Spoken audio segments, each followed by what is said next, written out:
The major source of radon in houses in the United States is B, the underlying bedrock. It's radioactive, but it's not power plants that are the problem. Based on the data from the graph, the following indicates how much effective oxygen transport is at the 20% CO level than the 60% CO level. Math question. If we look at the 20% level, it's at 80%. And if we look at the 60% level, it's just over 40. 40 to 80, it is doubling, right? 1.9 times more effective.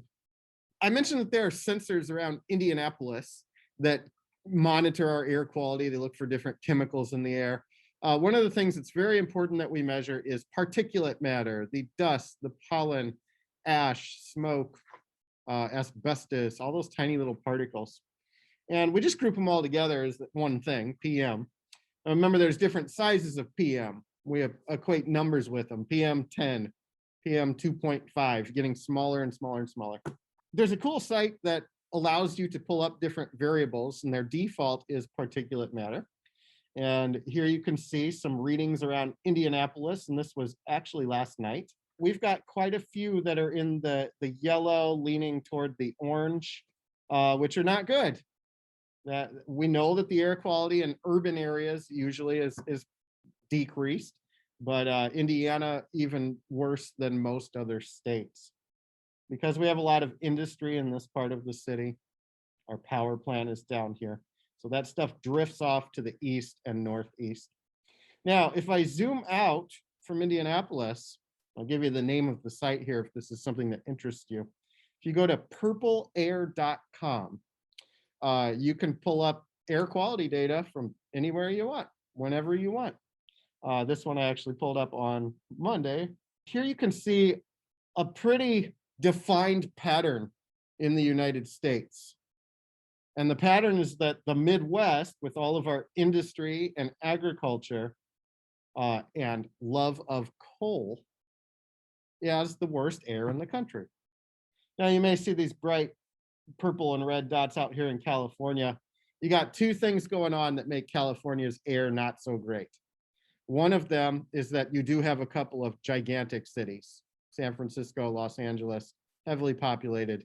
And so that obviously you can see other hotspots around Boise, Idaho. Cities tend to be higher. But what's happening in California is see that sharp contrast between green and orange. It's the mountains. The mountains actually trap pollution from moving eastward. And so it traps it all there in what we call the valley in California. Now in the Midwest, we're more flat, so things spread out. But it is a direct result of factories and coal burning power plants that create this terrible setting. And it's why, I think I've said this before, but the chances of you knowing somebody with some sort of respiratory problem are incredibly high if you live in the Midwest. Well, today we really want to focus on acid rain because all that poor air quality creates acid rain. The pollutants go into the air, the weather systems carry it to the East Coast, and it rains down acid rain on places like New York and all up and down the eastern seaboard. So we're going to look at two criteria pollutants today, and both of them are the causes of acid rain. Acid rain, once again, can be caused mostly from factories and coal power plants. Both of those release nitrogen oxide and sulfur oxides, mostly sulfur dioxide. Those are our criteria pollutants. Remember, they are primary pollutants because they come directly out of the smokestack. You see that vehicles are also responsible for nitrogen oxide. In fact, they play a greater role than factories do. Remember that sulfur dioxide, when it mixes with water, we get our secondary pollutant, sulfuric acid, which then can deposit dry, but normally comes out in precipitation. Acid rain. Sulfur is the dominant ingredient. And to a lesser degree, we do get nitric acid. Nitrogen oxide mixes with water. to form nitric acid.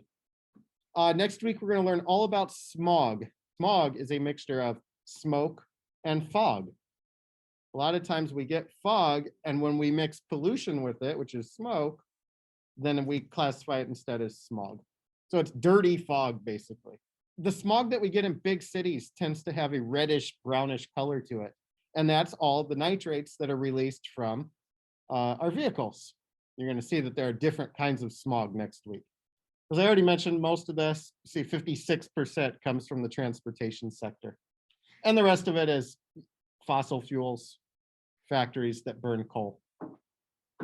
Your normal culprits here. How do we reduce nitrogen dioxide?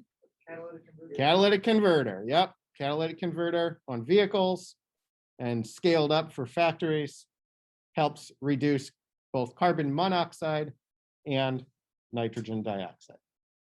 Our second criteria pollutant today, sulfur dioxide. It literally is the leftover sulfur from burning coal, which mixes with oxygen, which mixes with water to give us acid rain. Coal power plants are the dominant problem here. There are metals that react and dissolve with acid. You may have done some of that in chemistry, zinc. That's how you dissolve the inside of a penny. Scuff it open and use acid to eat away the zinc in the middle. Limestone and marble, and that's our bedrock. Turns out that's going to be important. That's why we have caves. As the groundwater trickles through, the acid in it eats away at the limestone bedrock, and it leaves caves behind. Any carbonate, CaCO3, calcium carbonate, that's the one we use in scrubbers to reduce sulfur. So there is a reaction that always happens between sulfur and limestone, and it makes gypsum, calcium sulfate instead of carbonate. All carbonates react with acid. Statues, a lot of artwork that is carved in marble. But if it's outdoors, it's going to wear out over time. Here you can see two obelisks that were made of limestone were placed in Egypt and one in New York City. And remember, in Cairo, they've got a much more arid climate, much drier. So they weren't getting the acid rain over the decades that the eastern United States got.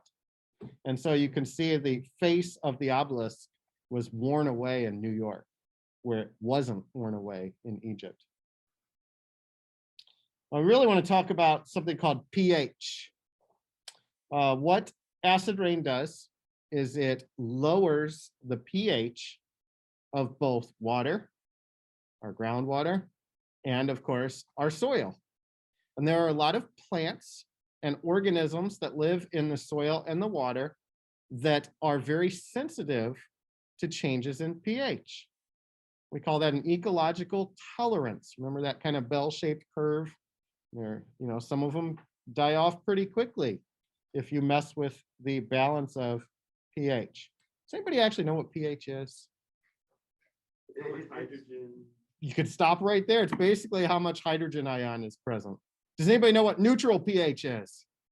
7. Yes, 7 is neutral. And anything lower than 7, we call acidic. The farther it goes, the more acidic it gets. And it really just means that you've got a lot more hydrogen ion. Your base, which neutralizes that, is like carbon and oxygen, carbonates. They cancel out the hydrogens. So down here, we say this is alkaline. It becomes more basic.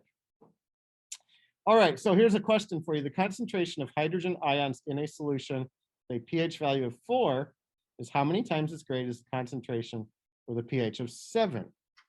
Now here you can see that it is a logarithmic relationship. And so we're talking exponential change here. And so the difference between a 7 and a 6 is a power of 10. So what would be the difference between a 7 and a 5? Don't say 20. Power of 100. Yeah, it's 10 times 10, power of 100. So the difference between a 7 and a 4, 100 times 10, 1,000. We burn a whole bunch of coal and have nasty factories that use coal. And our weather system drifts that air pollution off to the east. And we see the worst acid rain actually occurs in the middle of the eastern seaboard here. And as I already said, it affects buildings, it affects forests, it affects water ecosystems. What's interesting is why isn't it as bad here in Indiana? Because we have plenty of coal to the west of us. It turns out that right in the heart of this part of the country is where all the limestone bedrock is. And it actually neutralizes the acid a little bit. So this is pH of the soil, not the acid rain itself. So yes, we see a decrease in our pH here in the middle of Indiana, but it's not as bad as what they get east of us because they have granite bedrock instead.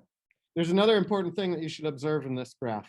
But if we look at the most acidic part of the country, I think the lowest number I see is 4.4. And we look over here on the western part where it's not as acidic at all, 5.86. Okay. It's not that big of a range, is it? It's not like acid rain is going to come down and melt our faces off. That's not what we're talking about. It's a tiny change in pH, usually less than 1. So why is it such a big deal? Because those organisms are sensitive to it. They do notice a difference. Humans don't feel it, but a lot of other organisms do. Now we can apply that concept to another practice question. Approximately how many more times acidic in terms of hydrogen ion concentration is precipitation in the northeastern US compared to the South Pacific? How are we supposed to know? They didn't even tell us what the numbers were in each place. Well, we have to make an assumption here. We have to assume that the eastern United States is probably somewhere around a 4. And I just showed you it doesn't change much. In the South Pacific, can we assume it's maybe a 5? So the answer has to be 10. It's never going to vary much past that. I mean, you could have gotten tricked and picked 100 and assumed it was 2 numbers off, but that would be pretty extreme. Okay, pretty much pH only varies by a factor of 10 in most locations around the world. That's all we've got today. So thank you, Zoom, for logging in. Have a great day. I'll see you tomorrow.